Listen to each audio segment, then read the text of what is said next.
আল Khaleej park Saudi আরবের বুকে সবুজের ছোঁয়া। এটি ঘনবসতি এবং আবাসিক এলাকার মধ্যে অবস্থিত।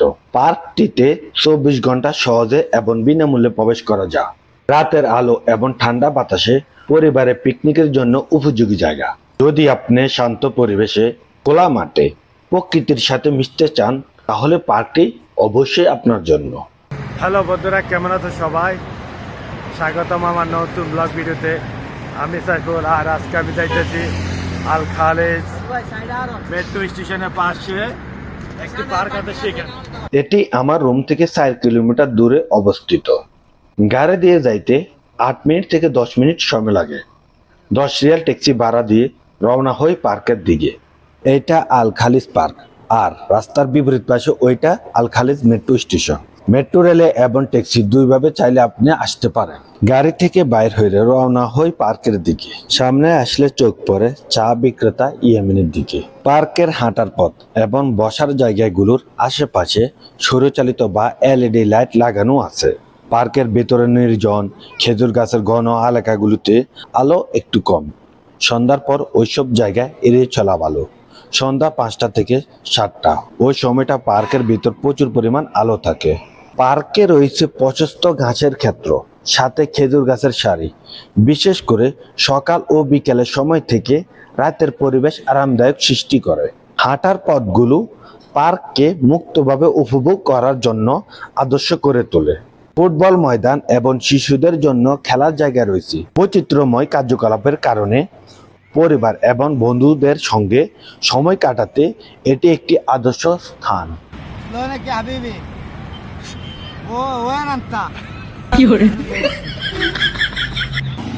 রিক্সা রে, সৌদি আরবের অটো রিক্সা। এইটা দেখে বাংলাদেশের অটোরিকশা ভাবলে ভুল হবে না। 3 জনের অটোরিকশা রাস্তায় না, পার্কে বিনোদনের জন্য তৈরি করা হয়েছে। 25 রিয়ালের বিনিময়ে 15 মিনিটের জন্য ভাড়া নিতে পারবেন। শিশুদের বিনোদনের জন্য কিছু রাইড টাকার বিনিময় এবং কিছু বিনামূল্যে ব্যবহারের সুযোগ আছে। তবে সপ্তাহ অন্যান্য দিন থেকে বৃহস্পতিবার এবং শুক্রবার তুলনামূলক ভিড় থাকে। এগুলো বাচ্চাদের জন্য ব্যাটারি চালিত গাড়ি। সৌদি আরবে গাড়িগুলোকে winner sky, kid scooter, kid electric jeep, নির্দিষ্ট মডেল বা ধরনের উপর এদের নাম নির্ভর করে। ওই এটি মনে ভাড়া দেখেন 10 রিয়ালের বিনিময় 15 মিনিটের জন্য বাচ্চারা এগুলো ব্যবহার করতে পারে। 3 অয়েল ডিপ ইলেকট্রিক স্কুটার।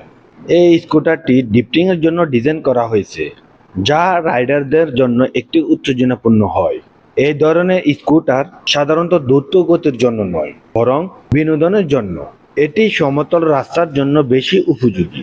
এই মিনি ইলেকট্রিক স্কুটারটি 80 কিলোগ্রাম পর্যন্ত ওজন বহন করতে পারে, যা শিশু এবং প্রাপ্তবয়স্ক উভয়ের জন্য উপযোগী। সৌন্দর্যে সবুজে ঘেরা, প্রাকৃতিক পরিবেশে হাঁটা, ফুটবল খেলা, শিশু পার্ক 24 ঘন্টা বিনামূল্যে ভ্রমণের জন্য সুবিধাজনক। সৌদি আরবের পার্কে সময় কাটানোর সময় কিছু ভদ্রতা, শিষ্টাচার যা অনুসরণ করতে হবে। আপনি যদি শালীনতা, সম্মান ও নিয়ম মেনে চলেন তবে আপনাকে কেউ কিছু বলবে না, বরং আপনি সৌদি সংস্কৃতির প্রতি সম্মান দেখিয়ে একটা ভালো দৃষ্টান্ত স্থাপন করবেন। মহিলাদের দিকে একটানা তাকানো বা ভিডিও তোলা, এটি সৌদি সংস্কৃতির অত্যন্ত অশালীন ও অসম্মানজনক আচরণ হিসেবে বিবেচিত। এমনকি ভুলক্রমে ভিডিও বা ছবি তোলার সময় পাশের মহিলা যদি প্রেমে চলে আসে, সেটিও সমস্যা তৈরি করতে পারে। পার্কে অনেকে শান্ত পরিবেশ উপভোগ করতে আসে, বিশেষ করে মহিলারা। উচ্চস্বরে হাসাহাসি, স্পিকারে গান বাজানো বা শোরগোল করা অন্যদের বিরক্ত করতে পারে। পাবলিক পার্কে ধূমপান বা ভ্যাপ নিরুৎসাহিত করা হয়। মহিলাদের সামনে এটা করা খুবই অসম্মানজনক হিসেবে ধরা হয়। সবুজ পরিবেশে গাছপালা, আলো ছায়ার মধ্যে খেলাধুলা এবং ফটোগ্রাফির জন্য খুব উপযোগী। নিরাপত্তার জন্য রাতের বেলা খুব বেশি দেরি না করাই ভালো। রাতের 11টা থেকে 2টা 3 ঘন্টা থাকার পর রওনা হয় বাসার দিকে। রাস্তায় লাল সিগন্যাল থাকলে পার হওয়া বিপজ্জনক। 2 মিনিট অপেক্ষা করে চলে আসি রাস্তার ওই পাশে। পাশাপাশি কয়েকটা ইশারা থাকার কারণে পার হওয়া আমাদের জন্য কঠিন হয়ে দাঁড়ায়। সামনে হাতের ডানে এটা হলো আল খালিজ মেট্রো স্টেশন। প্রতিদিন সকাল 6টা থেকে রাত 2টা পর্যন্ত মেট্রো স্টেশন খোলা থাকে। রেড লাইনের স্টেশনগুলোর মধ্যে আল খালিদ স্টেশন 23 নম্বর। কিভাবে আসবো মেট্রো রেল দিয়ে?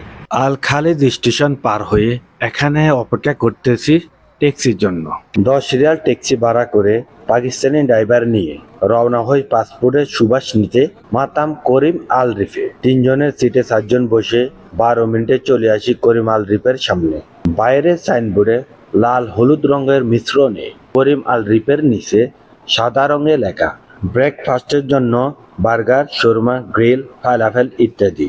ভিতরে প্রবেশ করে বুঝতে পারলাম রেস্টুরেন্টের জনপ্রিয়তা।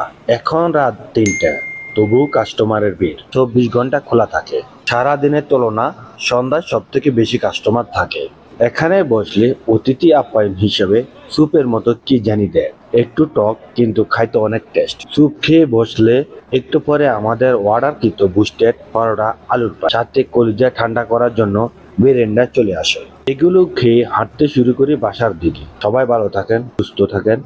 দেখা হবে অন্য কোনো ভিডিওতে। আল্লাহ হাফেজ।